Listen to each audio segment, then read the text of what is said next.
Hello friends, welcome to UPCI SS prime.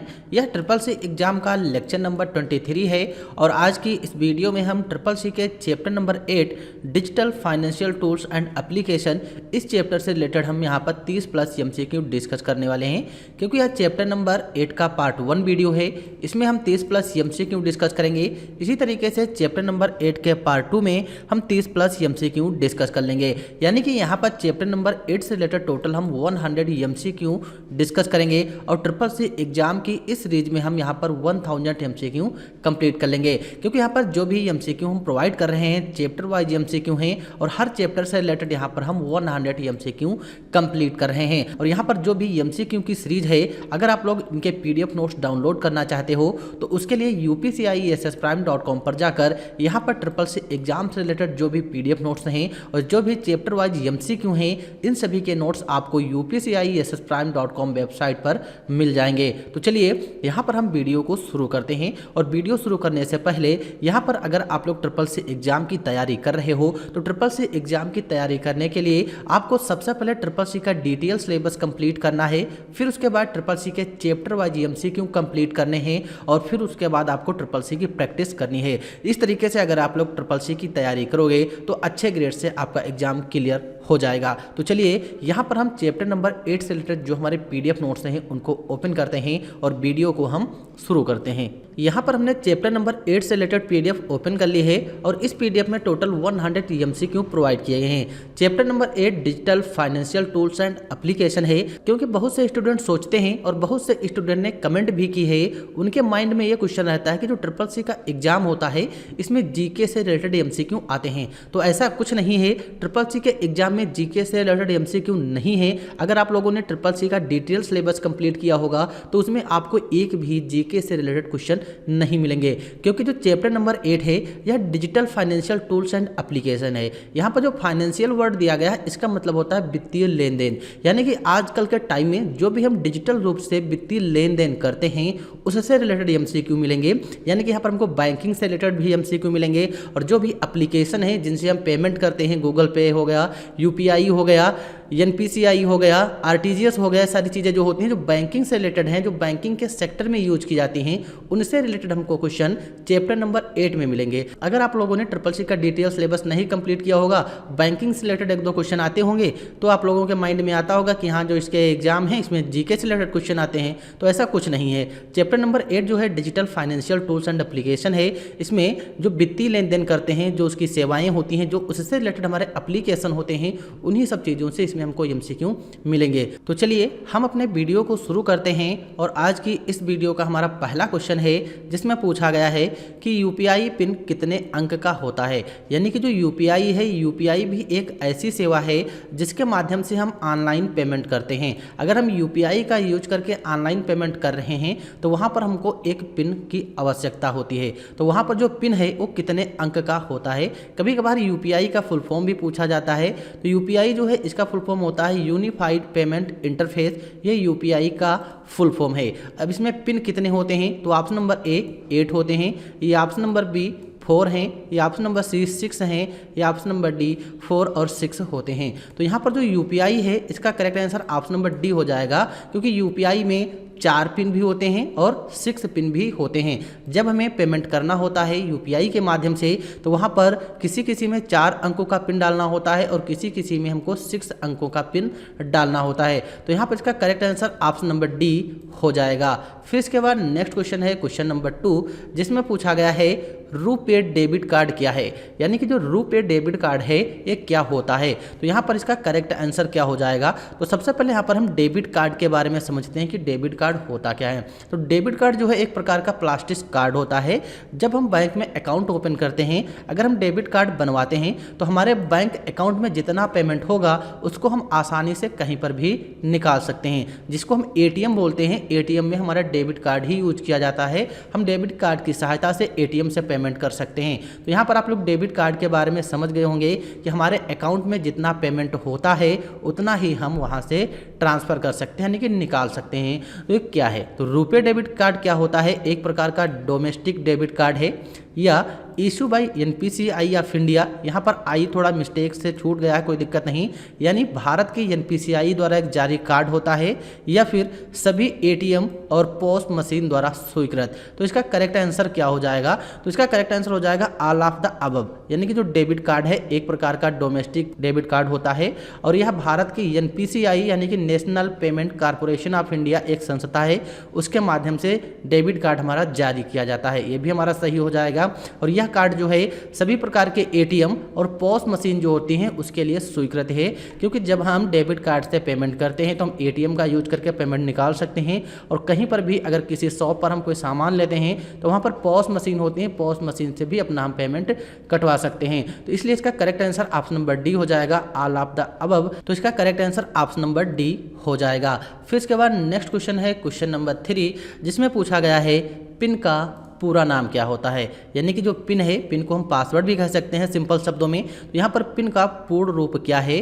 तो इसका correct answer क्या हो जाएगा? Option number a permanent internet number होता है, या फिर पर्सनल आइडेंटिफायर नंबर होता है, या परमानेंट आइडेंटिफिकेशन नंबर होता है, या नन। तो इसका करेक्ट आंसर क्या हो जाएगा?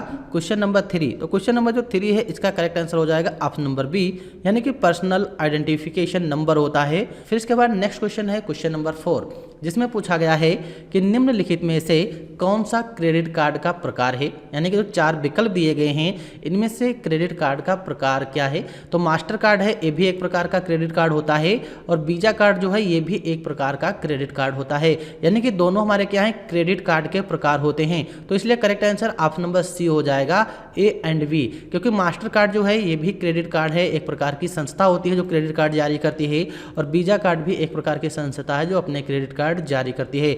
तो option number C is correct answer हो जाएगा। फिर नेक्स्ट क्वेश्चन है क्वेश्चन नंबर 5, जिसमें पूछा गया है ABRS का पूरा नाम क्या है, यानी कि जो ABRS है इसका फुल फॉर्म क्या होता है? तो यहाँ पर इसका करेक्ट आंसर क्या हो जाएगा क्वेश्चन नंबर 5 का? तो क्वेश्चन नंबर 5 का जो करेक्ट आंसर है ऑप्शन नंबर ए हो जाएगा। ABRS का फुल फॉर्म होता है आधार बेस्ड रेमिटेंस सर्विस। अब ABRS होता क्या है, यानी कि जो यहाँ पर ABRS है इसका फुल फॉर्म तो आधार बेस्ड रेमिटेंस सर्विस है, लेकिन ये है क्या?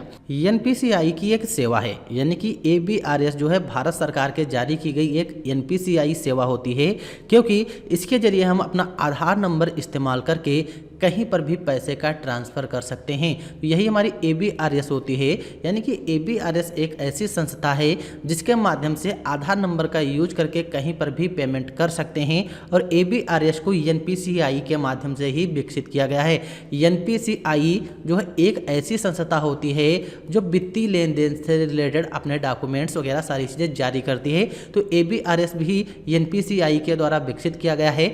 NPCI का फुल फॉर्म होता है national payment corporation of India, क्योंकि इसके बारे में तो हम डिस्कस ही कर चुके हैं। तो इसका करेक्ट आंसर ऑप्शन नंबर ए हो जाएगा। फिर इसके बाद नेक्स्ट क्वेश्चन है क्वेश्चन नंबर 6, जिसमें पूछा गया है कि क्रेडिट कार्ड के रूप में जाना जाता है, यानी कि इसमें से कौन सा विकल्प है जो क्रेडिट कार्ड के रूप में जाना जाता है। तो यहाँ पर थोड़ा हम क्रेडिट कार्ड के बारे में समझ लेते हैं कि होता क्या है। तो एक होता है डेबिट कार्ड और एक होता है क्रेडिट कार्ड, यानी कि डेबिट कार्ड और क्रेडिट कार्ड क्या है? एक दो ऐसे कार्ड होते हैं जिससे हम पैसे का भुगतान कर सकते हैं। तो यहाँ पर डेबिट कार्ड के बारे में समझते हैं। तो जो डेबिट कार्ड है एक ऐसा कार्ड होता है, हमारे अकाउंट में जितना पेमेंट होगा उतना ही हम लेन देन कर सकते हैं।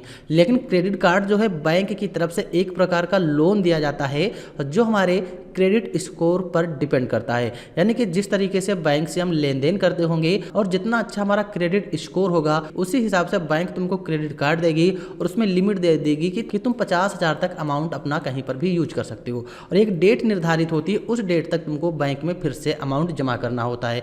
समझ लो क्रेडिट कार्ड जो है एक प्रकार का ऐसा कार्ड होता है जो बैंक हमको लोन देती है, उसी का हम यूज कर सकते हैं, और एक निर्धारित डेट होती है, मंथ की लास्ट डेट होती है, जो हम क्रेडिट कार्ड से जितना पेमेंट यूज करेंगे उतना ही हमको उस डेट तक जमा करना होता है। अगर हम जमा नहीं कर पाएंगे तो उस पर हमको ब्याज देना होता है। अगर हम निर्धारित डेट तक पैसा जमा कर देंगे तो उस पर कोई भी ब्याज नहीं पड़ेगा। तो क्रेडिट कार्ड जो एक प्रकार का लोन कार्ड होता है जो बैंक के रूप में जारी किया जाता है, और इसको हम कहीं पर भी यूज कर सकते हैं। तो यहाँ पर इसका करेक्ट आंसर जो हो जाएगा ऑप्शन नंबर बी हो जाएगा प्लास्टिक मनी, क्योंकि क्रेडिट कार्ड एक प्रकार का प्लास्टिक कार्ड होता है और इससे हम पैसे का भुगतान शॉपिंग वगैरह करने में कर सकते हैं। तो option number B plastic money होता है जो क्रेडिट कार्ड होता है। फिर इसके बाद नेक्स्ट क्वेश्चन है क्वेश्चन नंबर 7, जिसमें पूछा गया है कि भारत का पहला बैंक कौन सा है, यानी कि भारत का सबसे पहला बैंक कौन सा है।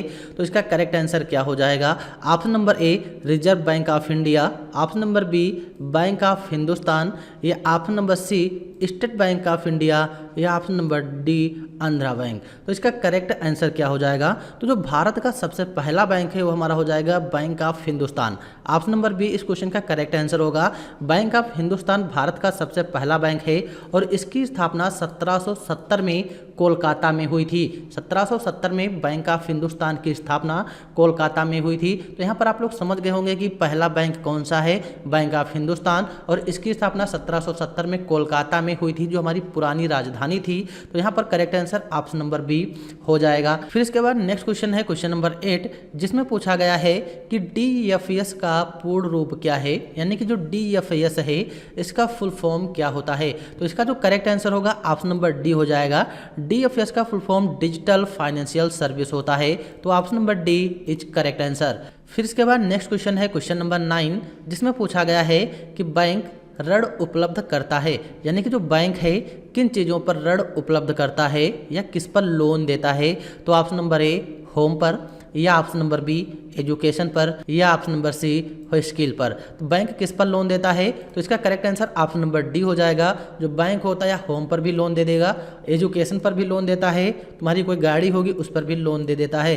तो ऑप्शन नंबर डी इस करेक्ट आंसर हो जाएगा। फिर इसके बाद नेक्स्ट क्वेश्चन है क्वेश्चन नंबर 10, जिसमें पूछा गया है कि पॉज का पूर्ण रूप क्या है, यानी कि यहाँ पर पूछा गया है पॉज का फुल फॉर्म। तो इसको हम कई बार एक्सप्लेन भी कर चुके हैं कि पॉज क्या है और इसका फुल फॉर्म क्या है। तो इसका जो करेक्ट आंसर होगा ऑप्शन नंबर ए हो जाएगा। पॉइंट ऑफ सेल जो है पॉज का फुल फॉर्म है।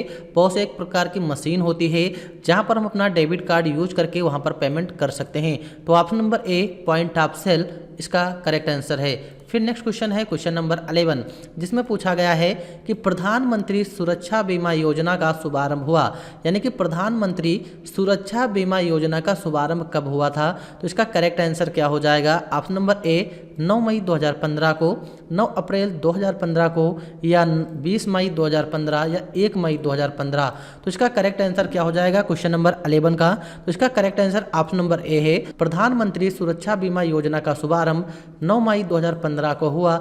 Option number A correct answer. फिर इसके बाद नेक्स्ट क्वेश्चन है क्वेश्चन नंबर 12, जिसमें पूछा गया है कि बैंक किस पर ब्याज लेते हैं, यानी कि जो बैंक होती हैं या किन चीज़ों पर ब्याज लेंगी। डिपॉजिट पर यानी कि जमा पर, लोन्स पर लेंगी यानी कि जब कोई लोन देती हैं, या विड्रॉल पर लेती हैं जब हम कोई भी पैसा निकालते हैं उस पर ब्याज लेती हैं, या फिर ट्रांजैक्शन पर कोई भी लेन देन करते हैं उस पर ब्याज लेती हैं। तो इसका करेक्ट आंसर क्या हो जाएगा, यानी कि बैंक किन चीज़ों पर ब्याज लेते हैं। तो ऑप्शन नंबर बी इसका हो जाएगा लोन्स पर। जब बैंक से हम किसी भी प्रकार का लोन लेते हैं तो लोन पर बैंक ब्याज लेते हैं। तो option number B is correct answer. फिर इसके बाद नेक्स्ट क्वेश्चन है क्वेश्चन नंबर 13, जिसमें पूछा गया है कि बैंक किस पर ब्याज देते हैं, यानी कि इसके पहले क्वेश्चन था कि बैंक किस पर ब्याज लेते हैं, और यहाँ पर पूछा गया है कि जो बैंक होते हैं बैंक किस पर ब्याज देते हैं। तो इसका करेक्ट आंसर क्या हो जाएगा? डिपॉजिट हो जाएगा ऑप्शन नंबर ए, या लोन्स हो जाएगा, या विड्रॉल हो जाएगा, ट्रांजैक्शन हो जाएगा। तो इसका करेक्ट आंसर हो जाएगा ऑप्शन नंबर ए डिपॉजिट। यानी कि जब बैंक में पैसा हम जमा करते हैं तो उस पर बैंक क्या करते हैं? अपना ब्याज देते हैं। तो option number A correct answer. फिर इसके बाद नेक्स्ट क्वेश्चन है क्वेश्चन नंबर 14, जिसमें पूछा गया है कि इनमें से कौन मोबाइल बैंकिंग सेवा है, यानी कि यहाँ पर जो 4 विकल्प दिए गए हैं इनमें से मोबाइल की कौन सी बैंकिंग सेवा है जिसका यूज करके हम बैंकिंग से रिलेटेड जानकारी प्राप्त कर सकते हैं। तो मोबाइल में हम बैलेंस इंक्वायरी भी चेक कर सकते हैं, अकाउंट ट्रांजैक्शन यानी कि जो भी ट्रांजैक्शन करेंगे वो भी हम देख सकते हैं, ट्रांजैक्शन भी कर सकते हैं, और ऑप्शन नंबर सी पेमेंट से रिलेटेड कोई भी जानकारी वो भी चेक कर सकते हैं। तो यहाँ पर जो मोबाइल बैंकिंग से रिलेटेड सेवा हैं ये हमारी सभी हैं, इसलिए इसका correct answer option number D हो जाएगा। जाएगा। फिर इसके बाद नेक्स्ट क्वेश्चन है क्वेश्चन नंबर 15, जिसमें पूछा गया है कि एनईएफटी सेवा किस वर्ष प्रारंभ की गई, यानी कि जो एनईएफटी सेवा है इसको कब प्रारंभ किया गया। तो यहाँ पर कभी कभार एनईएफटी जो है इसके बारे में फुल फॉर्म भी आता है कि एनईएफटी का फुल फॉर्म क्या है। तो यहाँ पर जो एनईएफटी है इसका फुल फॉर्म होता है नेशनल इलेक्ट्रॉनिक फंड ट्रांसफ़र, यानी कि एनईएफटी जो है नेशनल इलेक्ट्रॉनिक फंड ट्रांसफ़र इसका फुल फॉर्म होता है। तो यह एक ऐसी सेवा होती है जब हम किसी बैंक से दूसरे बैंक में हमको पैसा ट्रांसफ़र करना हो तो हम एनईएफटी की सहायता से पैसा ट्रांसफ़र कर सकते हैं। किसी बैंक में हो या किसी बैंक शाखा में हो तो हम एनईएफटी की सहायता से पैसा ट्रांसफ़र कर सकते हैं। और यह सेवा जो है 24 घंटे 365 दिन काम करता है। जो एनईएफटी सेवा है यह भी बैंकिंग से रिलेटेड होती है, जो फंड ट्रांसफ़र करने के लिए यूज की जाती है। तो यहाँ पर पूछा गया है एनईएफटी सेवा किस वर्ष प्रारंभ हुआ। तो इसका करेक्ट आंसर क्या हो जाएगा। तो इसका जो करेक्ट आंसर ऑप्शन नंबर ए होगा, 2005 में एनईएफटी सेवा प्रारंभ की गई। Option number A correct answer. फिर इसके बाद नेक्स्ट क्वेश्चन है क्वेश्चन नंबर 16, जिसमें पूछा गया है कि वन टाइम पासवर्ड सुरक्षित क्यों है, यानी कि जो वन टाइम पासवर्ड हैं जिसको हम ओटीपी बोलते हैं यह सुरक्षित क्यों है। तो ऑप्शन नंबर ए, यह जनरेट करना आसान है इसलिए सुरक्षित है, या फिर इसे शेयर नहीं कर सकते हैं, या फिर यह प्रत्येक एक्सेस के लिए भिन्न है, यह जटिल एनक्रिप्टेड पासवर्ड है। तो इसका करेक्ट आंसर क्या हो जाएगा क्वेश्चन नंबर 16 का। तो इसका जो करेक्ट आंसर होगा ऑप्शन नंबर सी हो जाएगा, क्योंकि जो ओटीपी होती है यह प्रत्येक एक्सेस के लिए भिन्न होती है, यानी कि जब हम कोई भी ट्रांजैक्शन करते हैं तो हर ट्रांजैक्शन करने पर ओटीपी हमारी चेंज हो जाती है, इसलिए यह सुरक्षित होती है। क्योंकि इसका कोई टाइमिंग होता है, 1 मिनट तक ओटीपी या 2 मिनट तक ओटीपी मान्य होती है, कभी कभी 4 मिनट भी होता है। तो इसीलिए जो ओटीपी है सुरक्षित है, क्योंकि यह प्रत्येक लेन देन के लिए अलग अलग ओटीपी हमारी आती हैं। तो इसलिए इसका correct answer option number C हो जाएगा। फिर इसके बाद नेक्स्ट क्वेश्चन है क्वेश्चन नंबर 17, जिसमें पूछा गया है कि बैंक मित्र कौन है, यानी कि जो बैंक मित्र होता है कौन होता है। तो बैंकों द्वारा नियुक्त बैंकिंग संवाददाता होता है, या बैंक के लिए मूल्यवान ग्राहक होता है, या शाखा में सुरक्षा गार्ड है वो हमारा बैंक मित्र होता है, या बैंक अकाउंटेंट हमारा बैंक मित्र होता है। तो इसका करेक्ट आंसर जो होगा ऑप्शन नंबर ए हो जाएगा, यानी कि बैंकों द्वारा नियुक्त बैंकिंग संवाददाता जो होता है, जो बैंक मैनेजर होता है वह हमारा बैंक मित्र होता है। तो option number A correct answer. फिर इसके बाद नेक्स्ट क्वेश्चन पूछा गया है क्वेश्चन नंबर 18, जिसमें पूछा गया है कि भारत में सबसे बड़ा कमर्शियल बैंक है, यानी कि भारत में सबसे बड़ा कमर्शियल बैंक कौन सा है। एसबीआई होता है, या फिर बीओबी होता है, या फिर पीएनबी होता है, या फिर आईसीआईसीआई बैंक होता है। तो इसका करेक्ट आंसर क्या होगा। तो भारत का जो सबसे बड़ा कमर्शियल बैंक है वो हमारा होता है एसबीआई, यानी कि option number A correct answer. SBI state Bank of India Bharat का सबसे बड़ा कमर्शियल बैंक होता है। फिर इसके बाद नेक्स्ट क्वेश्चन है क्वेश्चन नंबर 19, जिसमें पूछा गया है एटीएम का अर्थ क्या है, यानी कि ट्रिपल सी एग्जाम में एटीएम का फुल फॉर्म भी पूछा जाता है। तो यहाँ पर एटीएम का अर्थ क्या है। Option number A any time money होगा, या फिर option number B auto trunk of Mahindra होगा, या फिर option number C automated teller machine होगा, या नन ऑफ दीज होगा। तो इसका करेक्ट आंसर जो होगा ऑप्शन नंबर सी हो जाएगा, क्योंकि जो एटीएम है एटीएम का फुल फॉर्म होता है automated teller machine. Option number C is correct answer. फिर इसके बाद नेक्स्ट क्वेश्चन है क्वेश्चन नंबर 20, जिसमें पूछा गया है कि निम्नलिखित में से कौन इंटरनेट बैंकिंग का लाभ नहीं है, यानी कि यहाँ पर जो 4 विकल्प दिए गए हैं इनमें से कौन सा ऑप्शन है जो इंटरनेट बैंकिंग का लाभ नहीं होता है। ऑप्शन नंबर ए अधिक ब्याज दर प्राप्त करें, या ऑनलाइन बिल का भुगतान करें, या option number C on the go को फंड ट्रांसफ़र करें, या ऑप्शन नंबर डी किसी भी समय खाता विवरण देखें। तो यहाँ पर इंटरनेट बैंकिंग का कौन सा इसमें लाभ नहीं है। तो इंटरनेट बैंकिंग की सहायता से हम ऑनलाइन बिल का भुगतान कर सकते हैं, on the go fund transfer कर सकते हैं, किसी भी समय अपने खाते की जाँच कर सकते हैं। लेकिन यहाँ पर जो ऑप्शन नंबर ए है अधिक ब्याज दर प्राप्त करें, ये बिल्कुल गलत है, यह इंटरनेट बैंकिंग से रिलेटेड नहीं है, क्योंकि जब हम बैंक में जाएंगे वहाँ पर सारी इन्फॉर्मेशन देनी होती है, तब जाके वहाँ पर हमको ब्याज दर प्राप्त होता है। तो इसका जो करेक्ट आंसर होगा ऑप्शन नंबर ए हो जाएगा, अधिक ब्याज दर प्राप्त करें, या इंटरनेट बैंकिंग का लाभ नहीं है। Option number A correct answer. फिर इसके बाद नेक्स्ट क्वेश्चन है क्वेश्चन नंबर 21, जिसमें पूछा गया है कि आधिकारिक रूप से भारतीय मुद्रा चिन्ह को कब अपनाया गया। यानी कि जो भारत का रुपी का सिंबल होता है कुछ इस तरीके से, इसको आधिकारिक तौर पर भारतीय मुद्रा चिन्ह के रूप में कब अपनाया गया था। तो इसका करेक्ट आंसर क्या हो जाएगा, ऑप्शन नंबर ए 5 मई 2010 को अपनाया गया, या 11 जुलाई 2010 को अपनाया गया, या फिर 13 जुलाई 2010 को, या 15 जुलाई 2010 को अपनाया गया।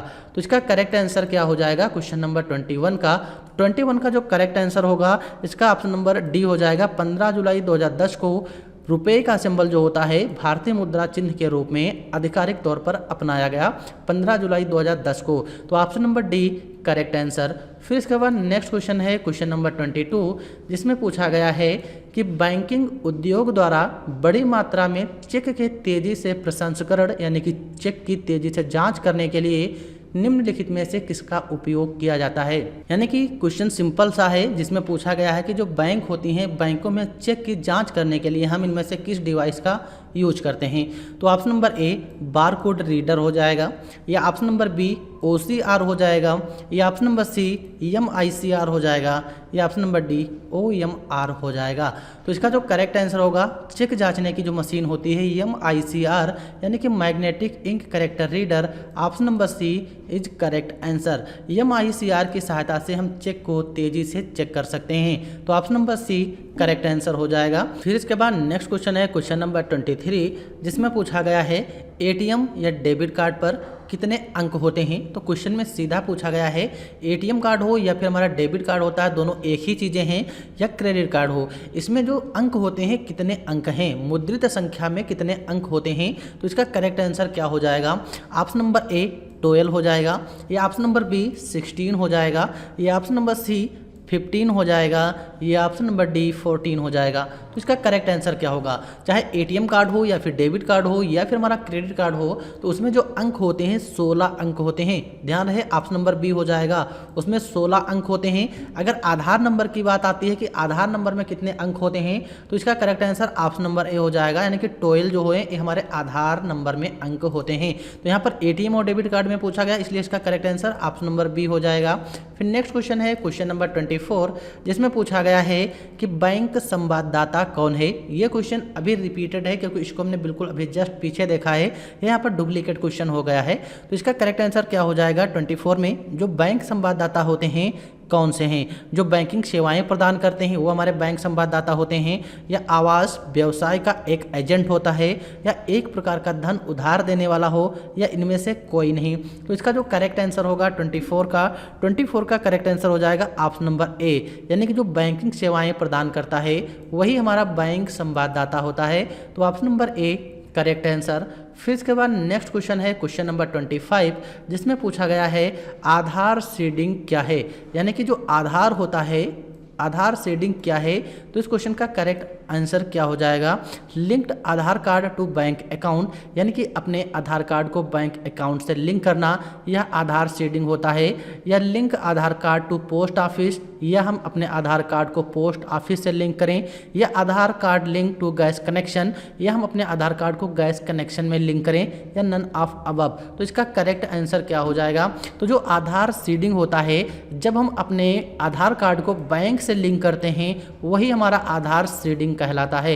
तो ऑप्शन नंबर ए इसका करेक्ट आंसर हो जाएगा, यानी कि link Aadhaar card to bank account, हम अपने बैंक अकाउंट से जब आधार कार्ड लिंक करते हैं वही हमारा आधार सीडिंग होता है। तो option number A correct answer. फिर इसके बाद नेक्स्ट क्वेश्चन है क्वेश्चन नंबर 26, जिसमें पूछा गया है कि UPI को NPCI द्वारा विकसित किया गया।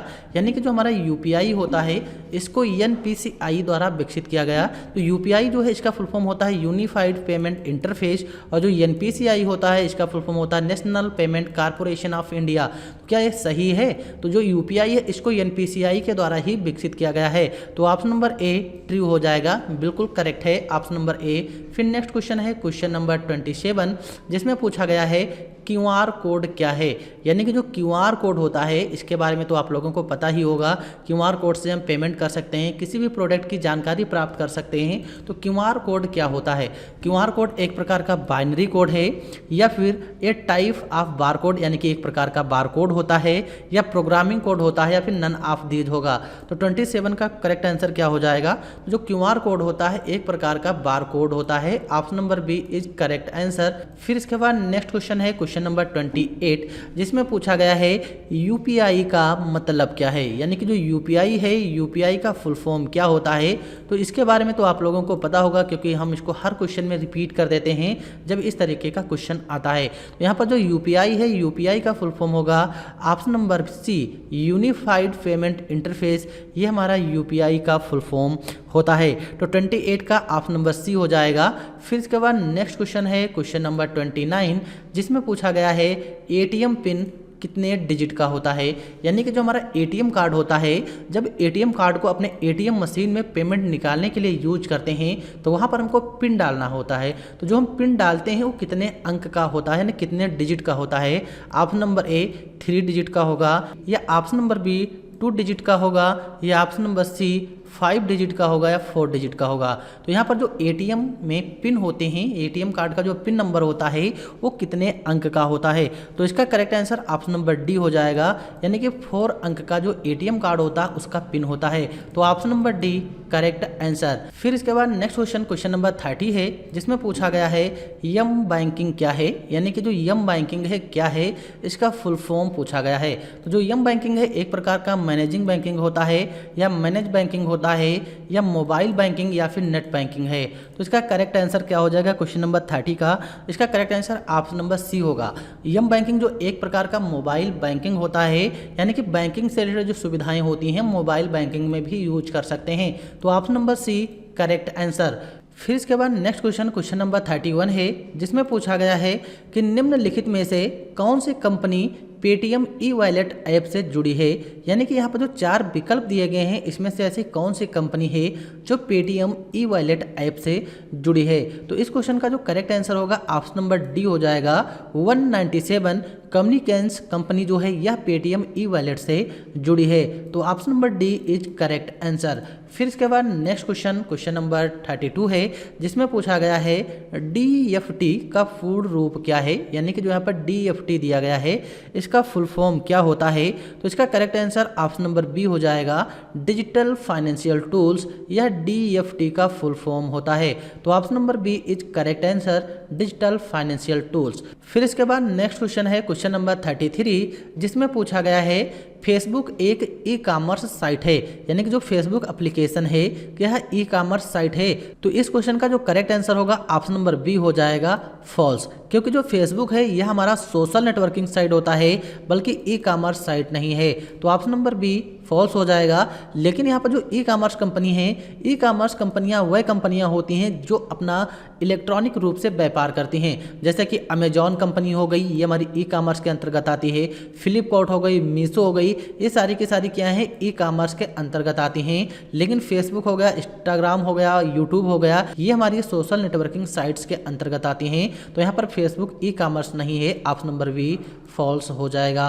तो यहाँ पर हमने इस वीडियो में ट्रिपल सी के chapter number 8 digital financial tool से रिलेटेड टोटल क्वेश्चन नंबर 33 तक कंप्लीट कर लिया है। और आगे के क्वेश्चन हम अगले वीडियो में देखेंगे, यानी क्वेश्चन नंबर 34 से हम अगले वीडियो में क्वेश्चन आंसर देखेंगे। क्योंकि हमारा वीडियो काफ़ी बड़ा हो रहा है, इसलिए आगे के क्वेश्चन अगले वीडियो में कवर किए जाएंगे। तो चलिए हम मिलते हैं अगले वीडियो में, और वीडियो देखने के लिए आप लोगों का बहुत बहुत धन्यवाद। Thanks for this watching video.